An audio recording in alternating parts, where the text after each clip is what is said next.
digital games as a medium are increasing in their importance, today we don't really know where that trajectory is leading. It's possible that there will be media available in 10 years that are not what we think of as digital games today, but will be impossible to understand without understanding the background that we've had in digital games up to this point and moving forward in time. So anyone looking at the histories of the technologies or the histories of the cultural impact or the use, all those sorts of things of all the media of the 21st century moving forward are going to have access to the history of digital games to be able to say anything about that. I think you're right. I think the retrospect aspect is massively important here. It's, you know, Charlie Chaplin was just an idiot jumping around on a stage, and yet if we can find anything tying back to those moments, it's so important and so, you know, massively valuable culturally. We don't know what the game or the games that we will look back on in 100 years and see as a turning point are. We don't know who the creators who are going to become massive heroes of our genres and our medium. We don't know who they are yet. We know what's cool now, we know what we're all very excited about now, but often that doesn't actually tally with the historical process. So I think we need to be very careful and make sure that we capture as much as we can and as much of a spread as we can. And yeah, games are awesome, to answer your original point. James, you were reflecting yesterday on GameCity having a track record of breaking new things that became quite significant. I think that's really important that you. We were saying yesterday that you know, you said, I guess Ian being a festival director and sort of this being the brainchild of it, he'd always not wanted GameCity to be about the next big thing, not wanted it to be you know, the publishers getting involved, loads of money coming in for that. And as we were saying yesterday, the next big thing isn't that at all. It's not where all the money is.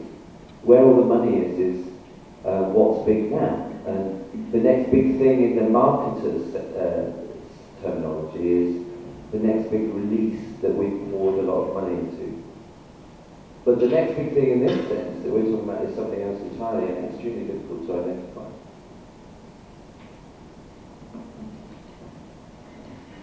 I suppose one of the things I've got quite interested in is interactive fiction and kind of the blurred edges between what's a game and what's interactive fiction, and I've been quite encouraged by authors of books who are also writing game plot.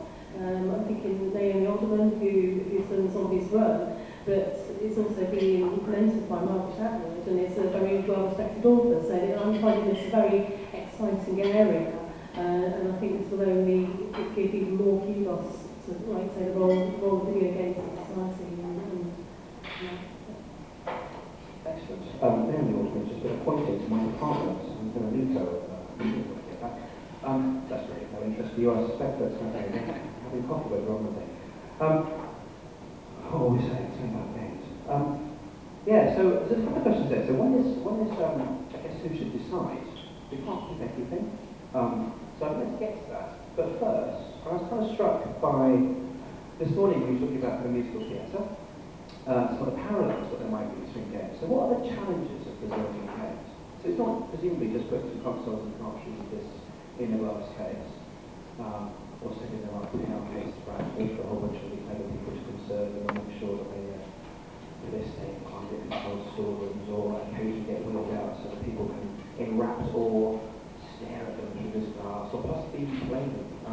But what are the challenges of doing game preservation? Is there something particularly kind of problematic or difficult that makes games a difficult or interesting challenge to preserve? I think one thing that can get lost is it's not just the physical, not just the game, it's the culture around it. And I think the story. So yeah, we were talking about musical theatre earlier. And there's this great thing in musical theatre, well it's not great, it's absolutely awful. In the history of musical theatre there is a window of time where, because of the Second World War, because the musicals being made were massively racist, and for many other factors, that there's just this gap where no one really knows anything about what was being done in musicals for about 30 years in America. And from that, we get to kind of West Side Story. And there's this gap where we don't know what happened. And preserving musicals wouldn't necessarily have been the full solution to this, because what's interesting, and in terms of the historical relevance of these games, is the journey. So I'm wearing a Dishonored t-shirt. Dishonored in itself is a very cool game, but it's not a historical fact, it's an event or a timeline. Where did the mechanics come from? How did they evolve? Which game introduced an automatic healing mechanic that tied into this, and that actually then makes Thief more accessible, so you can take those Thief mechanics and bring them in, and all this kind of jumble of information and interlocking nodes, which the context is really important, and the story around that, and that's why I think kind of critical games studies and theory should also be preserved, and is massively important in placing this. And also, you know, musical theatre rocks as well. I'm going to end with something as awesome as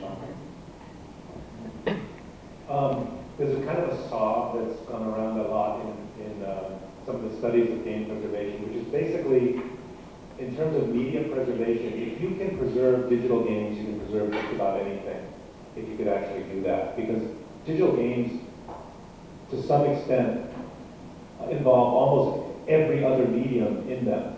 So a lot of the problems that we see with images, video, animation, so on and so forth, all appear in digital games.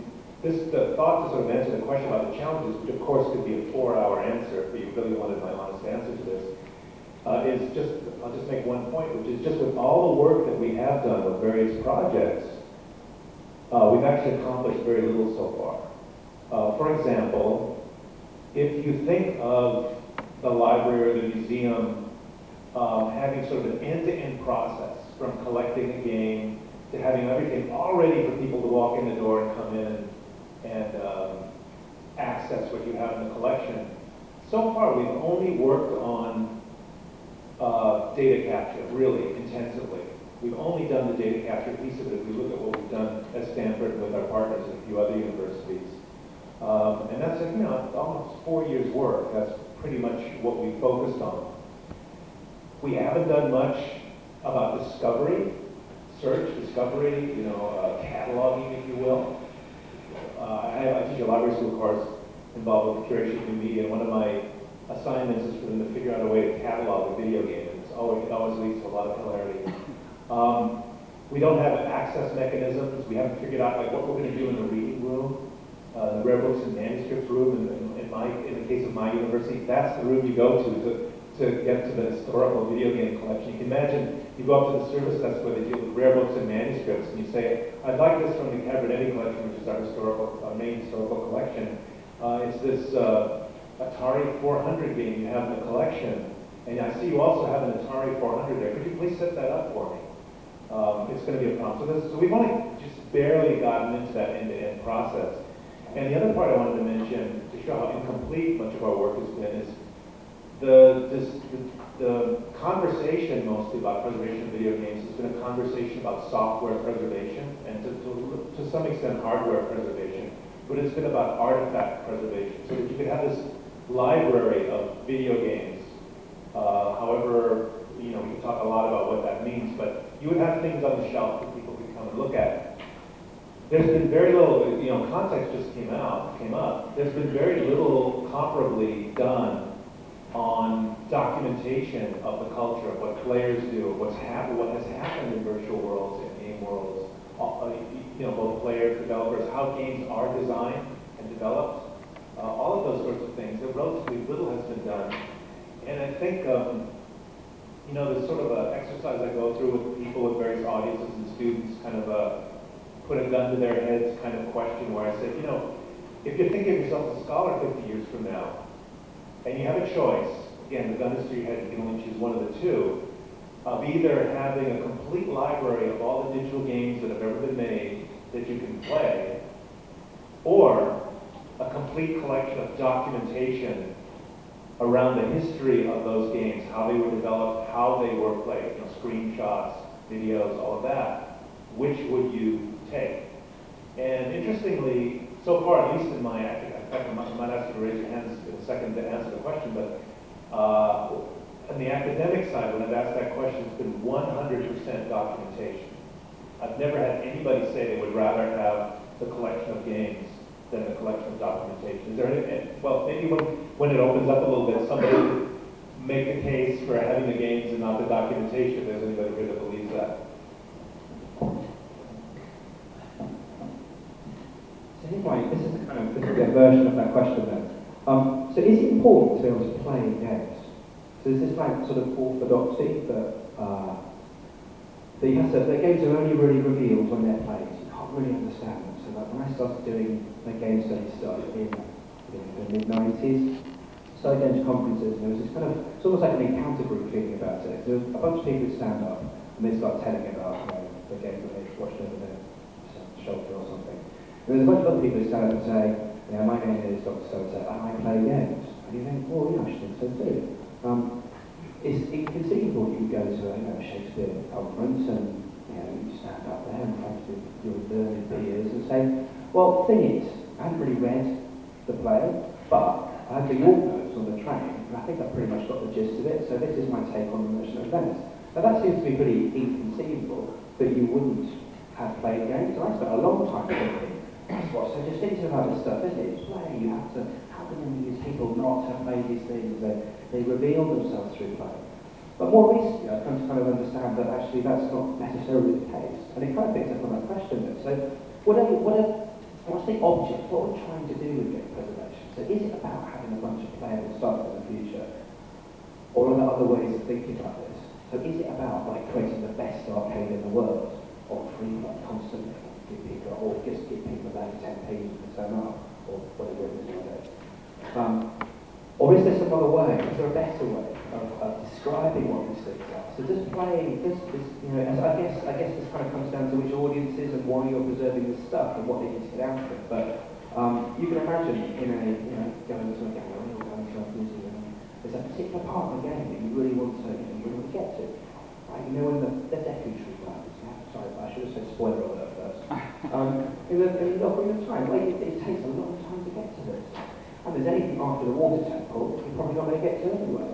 So how would you show somebody that? Do you just sit them down in a comfortable sofa with an N64 controller that you somehow managed to preserve for 100 years and say, here you go, knock yourself out, and 150 hours later they finish this thing and they know exactly what you experienced. So what would be the way of giving people access again? Is it about playing them? And I guess that might be interesting for your things too. The battery's run out on the main point. Well, yeah, I'm not going to go into that right now, but when I studied philosophy as my undergrad degree, I had to read a lot of stuff. And this York Notes thing, I just read the York Notes thing, which immediately reminds me of being an undergrad, because I was like, how can I possibly read this much stuff? I had to write 2 essays a week, and I had a pile of about 7 books per essay. And I was like, what the hell am I supposed to do with this? It freaked me out for a while, until I realised that there's a different way of reading, and there's a way to read what you need for that essay, quickly. And that was partly what I was being taught, which was awesome. And yeah, I don't appreciate those works in ways that I might. I appreciate them in a way that I needed to at the time. But that's entirely valid, And so I think it is entirely valid to do some of the things you were saying. Well, wouldn't that be wrong about games? I think it's totally valid. It all depends on the context again. Yeah, I was just thinking this. It's sometimes even if it's galleries of screenshots or short clips of things on YouTube. I mean, I appreciate what James is saying. You're not getting the full immersive experience of hours and hours of gameplay, but in some ways, even having something is better than nothing. So with my website archiving, I have been kind of looking what we can capture to give an overview or a flavour about what a game is about. Yeah, just like I say, to give that snapshot.